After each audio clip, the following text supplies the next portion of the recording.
Well, here we are again for another morning with the Party On Bible Study. So glad that you are joining us, and it's hard to believe that we are so close to the very end of this study, and I'm going to miss it learning about all of these different ways and places and seeing these stories through different lenses, and seeing God's heart for hospitality has been incredible, and seeing and reading all the feedback from you about the hospitality of God and your perspectives on this has been absolutely eye-opening for me. And so we get to continue that. Today, Sunday will be the last day, and then we are going to take a bit of a break for a few days, and then we're going to jump into something new. And in fact, I am so excited about the thing that we're jumping into in the middle of the month of July as well as August.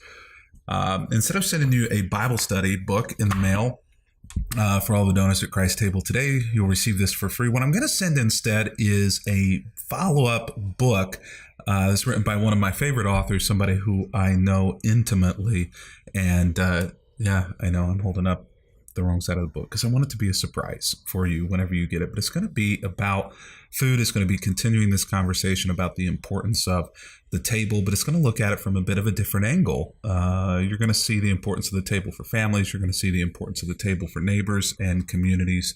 You're going to see the importance of the table just for you and I personally. And so anybody who donates to Christ Table in the month of June, and I know that this is July, so anybody who donates to Christ Table by the time that these go out, and it's going to be a few more days before these go out, so you still have your chance to make a donation and to receive this for free. And I actually have several other things that I'm throwing in as a gift that I'm so unbelievably excited about. And so if you've not yet made a donation a first time or set up a regular donation to Christ Table, would really encourage you to do that, because so much ministry happens, so much transformation is happening because of that, and so much is going on behind the scenes to be ready for the fall. In fact, that's part of our reason for the changing of our rhythm here for a few weeks in July and the beginning of August, is to allow all of the time necessary for us to put those things in place, and also a bit of a sabbatical as well from the day to day in order to allow us to rest and renew. And so christtable.today, that is the web address. You can go there, and if you would like to include us in your generosity plan, if you'd like to receive this, then would encourage you to feel free to donate there. It's safe, it's secure, super easy to do. And if you just want to know more about what's going on, make sure as well that you sign up for our email list there. Today, we are out of the book of Luke, and we are throttling towards the end of the study, just a few days left. But today's is at the very end of Christ's time here on earth. It's in the final chapter of the book of John, and it is something of an epilogue just after, it's early, just after the death, the burial, and the resurrection of Jesus, but just before his ascension into heaven. We find this moment that is so unbelievably powerful, because even though Jesus had risen from the dead, had proven to everyone that he was the Messiah, that he was the Son of God, death into life, many of the disciples, Peter included, they walked away. They'd seen the miracles, they'd seen the empty tomb, they'd seen the holes in his wrists and in his feet from the crucifixion. But it was too much. And so Peter and most of the disciples go back, I think, to Capernaum, go back to that place where they, where it all began, and go back to their old lives. It was too much. And so they find themselves back doing the old trade, fishing. At dawn, Jesus is standing out on the beach, but the 7 or so disciples who were out there, Peter included, couldn't actually see who Jesus was. And if they'd have been able to see from the distance who he was, they may not have recognized him anyway, because we are aware that the way Jesus looked after the resurrection was somehow different than the way he looked beforehand. We noted that in the garden just after the resurrection with Mary, and that she didn't quite recognize him. We noted that on the way to the city of Emmaus, where two family members of Jesus did not recognize him.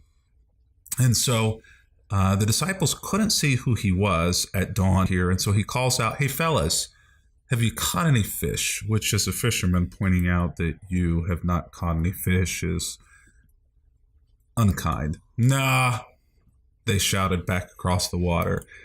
Then he said, "Throw out your net on the other side of the boat and you'll get some." Now, first of all, any good sailor or fisherman would have cussed under his breath or not under his breath at a suggestion from somebody who isn't out there doing the work that they could do something differently or do something better. But this is not the first time that this scenario has happened, and this is not the first time that Jesus has suggested this. In fact, likely perhaps in this very same location, we know at the very beginning of the ministry, this same thing is happening when Jesus calls several of his disciples to come and follow him. They're out fishing. They have absolutely no luck. And Jesus says, "Put the nets on the other side of the boat," and they haul in a huge load. And so in this moment, this is a rerun miracle. There are a few in the Bible. This is a rerun miracle that I think is intended to ignite something within them, because it reminds them of who they were and where it all began. So they did that, and they couldn't haul in the net because there were so many fish in it. This is the second time that this has happened. Then the disciple Jesus loved, whom assumed to be John, who's in the boat, says to Peter, "It's the Lord. It's Jesus. This can only be Jesus, who has done the very same thing that happened on that day so many years ago, where we fell in love with him and his mission for the first time."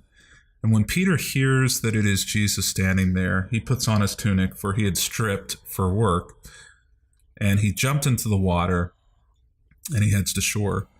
This is the Peter who had betrayed him. This is the Peter who had said, "Come whatever, I'm not going to abandon you."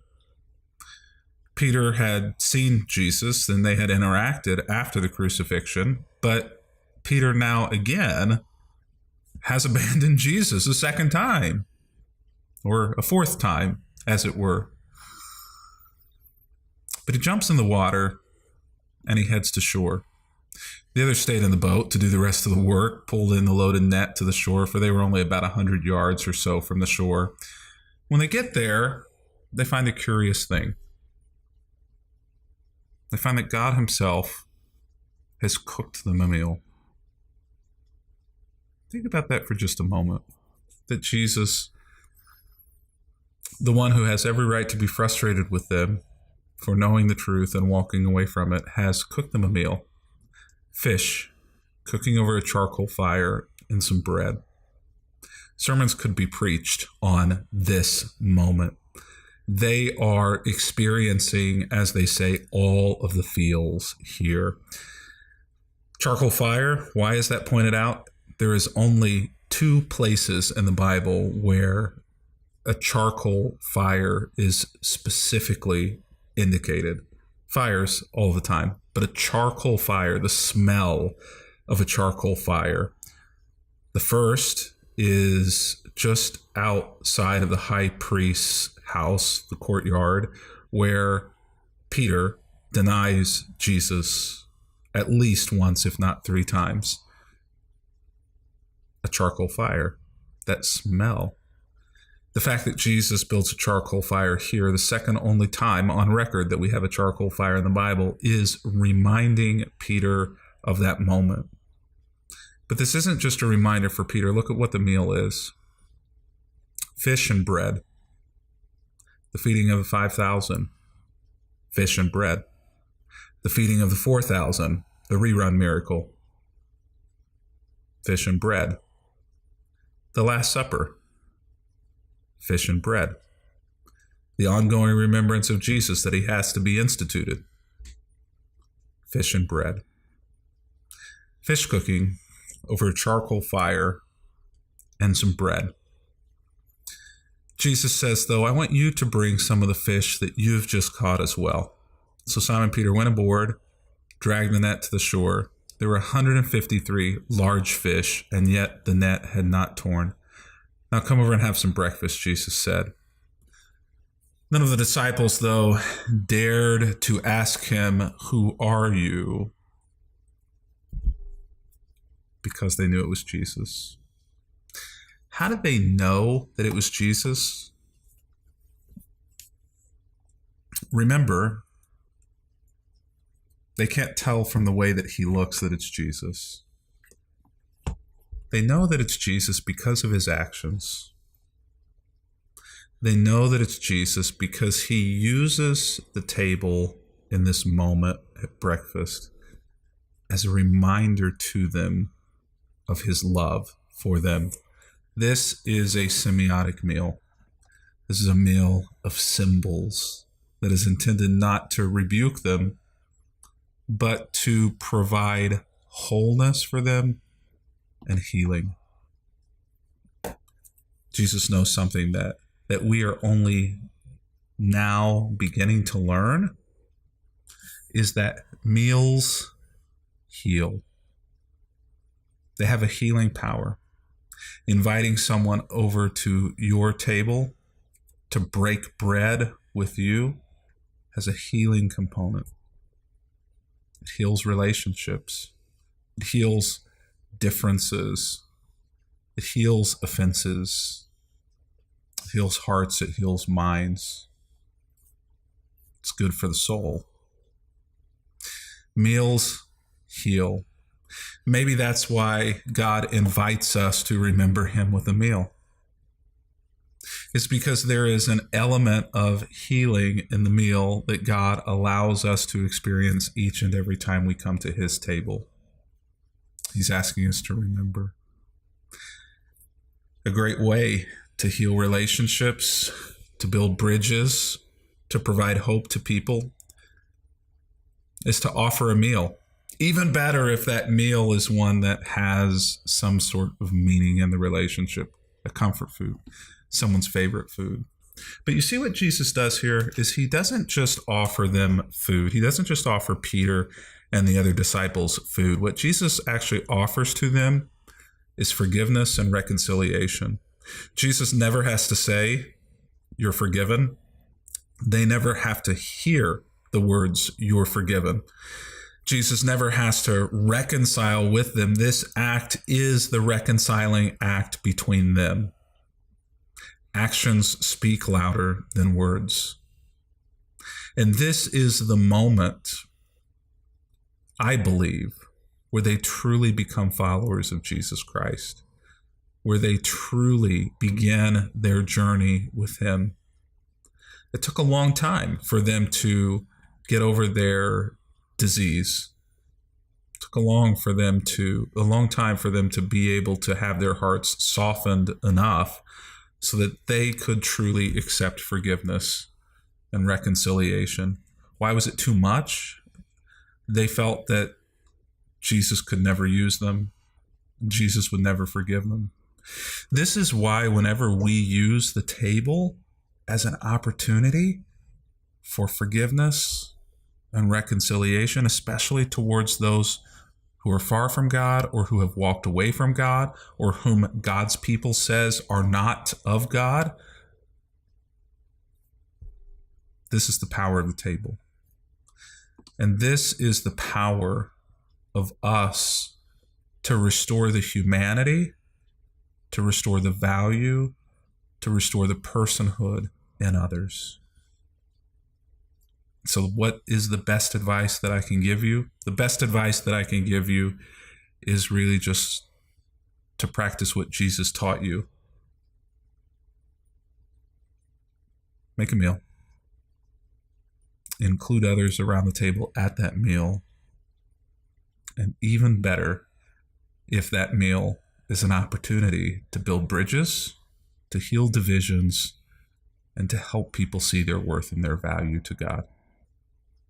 Do those things, And there is no more worshipful place on the planet than your table. Until tomorrow, keep cooking.